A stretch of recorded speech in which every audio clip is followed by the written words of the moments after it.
Here we have a play from last night's game between the Los Angeles Clippers and Denver Nuggets, in which the Clippers use a common counter against an ice coverage on a side pick and roll. So we start here with Juwan Evans bringing the ball across half court. We can see he quickly swings it over to Milos Teodosic. Now at this point, Sam Dekker is going to set a step up right here.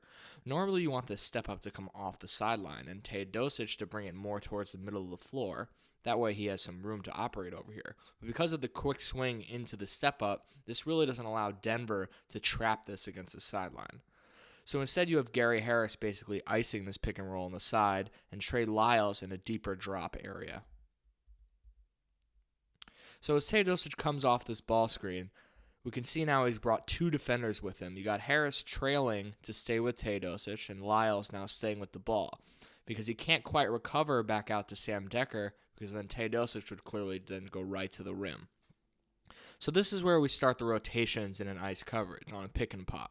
So Teodosic throws the ball out, and normally you'd have the defender right here stunt and recover to the perimeter player. But if we back it up a little bit, we can see the stunter would be Kenneth Faried, who's guarding Montrezl Harrell.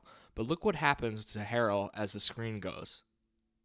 He starts to dive to the rim. Now this takes Faried away from Dekker, which makes it much tougher for Faried to stunt here and get back to Harrell. And if he stunts in any capacity because of Harrell going to the rim, you're really just giving up this little pass right here for a dunk. So Faried can't go out to Dekker and he has to stay put. This leaves it up to Emmanuel Mudiay, who's much farther away, to rotate all the way out to Dekker. Now, there are a lot of turns for this kind of cut that teams use, and you see it really across the NBA to try to stress this guy right here so he can't make this stunt. So as we move the play forward, we can see Mudiay decides to leave Juwan Evans right here and rotate all the way over from the weak side elbow. A lot of times in these situations, there's really nothing that the defense can do to cover this guy. Because he's so far away, he can't get there in time in the pick and pop. But Teodosic goes with the behind-the-pack pass, and Mudiay is really on top of it here. We can see he's already leaning towards Dekker to cover him. But instead of a stunt and recover, he has to full rotate. And especially because Dekker is a much better three-point shooter than Juwan Evans, he wants to take away this three-point shot first. So on the catch now, we see Denver is going to start to rotate out. Lyles wants to go back to Dekker, but he can't because Mudiay is right there. So his next choice is to go here to Juwan Evans. But that doesn't really make sense either because Richard Jefferson is much closer to Evans, so it makes sense for him to go here and Lyles to rotate out to Montrezl Harrell right here and then Faried to go out to the corner. This way, everybody is rotating out to the shortest possible player and cutting off every pass. But the Nuggets don't have time to react in this way because as soon as Dekker catches the ball and gets his head up, he throws a quick fake pass. And that gets Richard Jefferson moving out this way, but there's really nowhere for Lyles to go. He hasn't reacted quite yet as to where he wants to be. And Kenneth Faried can't get out here quite yet because, again, that would leave Harrell wide open for a pass for a dunk. So Wes Johnson, who's in the weak side corner now, is left wide open. Now here's the common counter. The first one, which sometimes I like to call an icebreaker in which Harrell cuts, is one of them. But the second one, we have a weak side flare screen. So let's back it up again. Keep your eye on Kenneth Faried here. So Faried is now on the inside corner. Notice how he has never left Harrell. And Harrell is always staying on the outside of Faried. Because Faried would want to rotate out here to cover this pass that Dekker is now making, Harrell actually can send a little flare screen on his own man to cut off this rotation.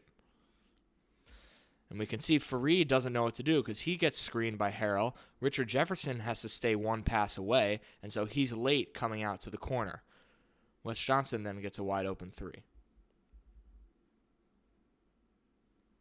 So really the Clippers use the Nuggets' rotations against them, and they know that this weak side corner man is the one that defenses want to leave open. Usually when the ball is declared on one side of the floor so strongly, the defense is going to push over, and if the offense wants to make the longest possible pass to the weak side corner, the defense figures it can rotate out and get there in time on the flight time of the pass. But as this play develops, the person who's supposed to rotate is Kenneth Faried, but he can't because Harrell sets this little screen, and he's stuck all the way in the 2-9 area in the middle of the paint. Now, could he have made a better effort to get out there? Sure, but this kind of flare screen we see commonly throughout the NBA, and teams really get hurt on it because they want to give up this weak side corner 3 pass. And especially because the corner three is the best shot for an offense, it really is a beneficial play by Harrell here just to set this little screen. Now, we also have to give credit to Decker for making an on-time pass, because really Jefferson could be straddling both these players. He knows that Evans isn't a great shooter and Wes Johnson is more dangerous in the corner. But because Decker gives this little fake pass, he draws Richard Jefferson in, which gives him room to throw this pass to Wes Johnson. Here it is again. Jefferson stepping and away from Johnson. Now let's go back to the beginning of the play and watch it in real time.